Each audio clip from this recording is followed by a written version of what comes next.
بسم اللہ الرحمن الرحیم۔ ناکارہ بیٹے کی کمائی اور باپ کی نصیحت۔ ناظرین، ایک جگہ ایک خوشحال شخص رہا کرتا تھا۔ اس کا اکلوتا بیٹا تھا۔ وہ ماں کے نازوں میں پلا بڑھا، یہاں تک کہ نوجوان ہو گیا۔ نہ کوئی ہنر، نہ ہی کسی کام کا تجربہ، اسے ایک ہی کام آتا تھا، اور وہ تھا باپ سے چھپا کر ماں کے دیے ہوئے پیسوں سے کھیل کود اور مستیاں کرنا اور سڑکوں چوراہوں پر وقت گزارنا۔ ایک دن صبح کے وقت باپ نے اسے آواز دے کر اپنے پاس بلایا اور کہا کہ بیٹے، اب تم بڑے ہو گئے ہو اور خیر سے جوان بھی ہو۔ آج سے اپنی ذات پر بھروسہ کرنا سیکھو اور زندگی گزارنے کا ڈھنگ سیکھو۔ بیٹے کو یہ بات ناگوار گزری۔ تقریباً احتجاج بھرے انداز میں اس نے باپ سے کہا کہ مجھے تو کوئی کام کرنا نہیں آتا۔ باپ کہنے لگا، کوئی بات نہیں بیٹا، اب سیکھ لو۔ تم آج ہی شہر روانہ ہو جاؤ اور یاد رکھو کہ جب تک میرے لیے ایک سونے کی اشرفی نہ کما لو، لوٹ کر واپس نہ آنا۔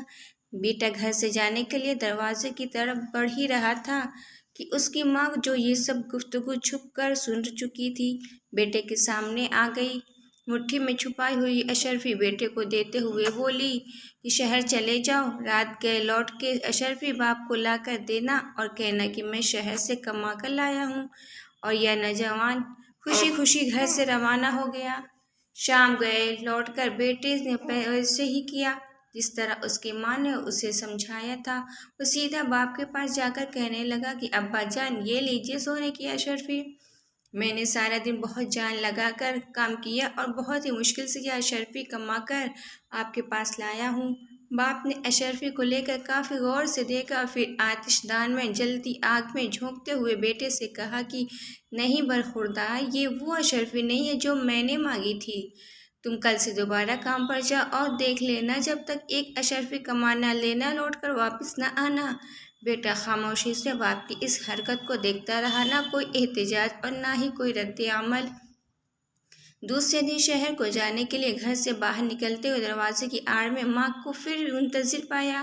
ماں نے اس کی مٹھی میں ایک اور اشرفی رکھتے ہوئے کہا، بیٹے اس بار جلدی واپس نہ آنا، شہر میں 2 یا 3 دن رکے رہنا اور پھر گھر لوٹ کر آنا اور باپ کو یہ اشرفی دے دینا۔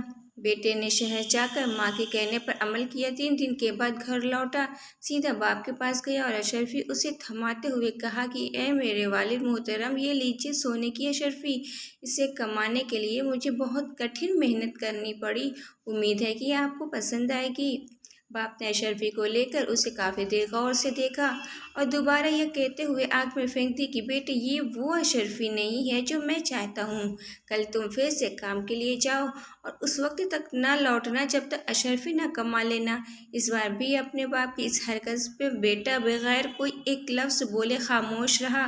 تیسری مرتبہ اس بار یہ نوجوان اپنی ماں کے جاگنے سے پہلے ہی شہر کی طرف روانہ ہو گیا اور وہاں 1 مہینہ رہ کر کام کیا، اور اس بار 1 مہینے کے بعد حقیقی معنوں میں محنت اور مشقت سے کما کر ایک اشرفی کو نہایت ہی حفاظت کے ساتھ مٹھی میں دبائے ہوئے مسکراتے ہوئے اپنے باپ کے پاس حاضر ہوا۔ اشرفی باپ کی طرف بڑھاتے ہوئے کہنے لگا، اے میرے والد محترم، میں قسم کھا کر کہتا ہوں کہ اس بار یہ اشرفی میرے پسینے کی کمائی ہے۔ یقین کیجیے، اسے کمانے کے لیے مجھے بہت ہی سخت محنت کرنی پڑی ہے۔ سونے کی اشرفی کو ہاتھ میں لے کر باپ کافی غور سے دیکھتا رہا۔ اس سے پہلے کہ اس کا باپ اشرفی کو آگ میں ڈالنے کے لیے ہاتھ بڑھاتا، نوجوان نے آگے بڑھ کر باپ کا ہاتھ تھام لیا، اور اس بار باپ ہنس دیا اور بڑھ کر بیٹے کو گلے لگاتے ہوئے کہا، اب بنے ہو تم جوان، بے شک یہ اشرفی تیری محنت اور پسینے کی کمائی سے ہے، کیونکہ اسے ضائع ہونا تجھ سے دیکھا نہیں گیا، جبکہ اس سے پہلے میں 2 بار اشرفیاں آگ میں پھینک چکا ہوں، مگر تجھے کوئی افسوس نہیں ہوا۔ سچ ہے کہ بغیر محنت کے آنے والا مال جاتا بھی تو اسی آسانی سے ہی ہے، اور وہ کہتے ہیں نا کہ باپ کی کمائی ہو تو بیٹا اڑانے میں ہوشیار۔ اپنی کمائی کر کے جو چیز بنائی ہو تو پھر اسے احساس بھی ہوتا ہے۔ آپ بھی ذرا اپنے ماں باپ کے پیسے اگر اڑا رہے ہو تو ان کا تھوڑا سا احساس کیجیے۔ فرینڈز، ویڈیو پسند آئے تو لائک کریں۔ اللہ حافظ۔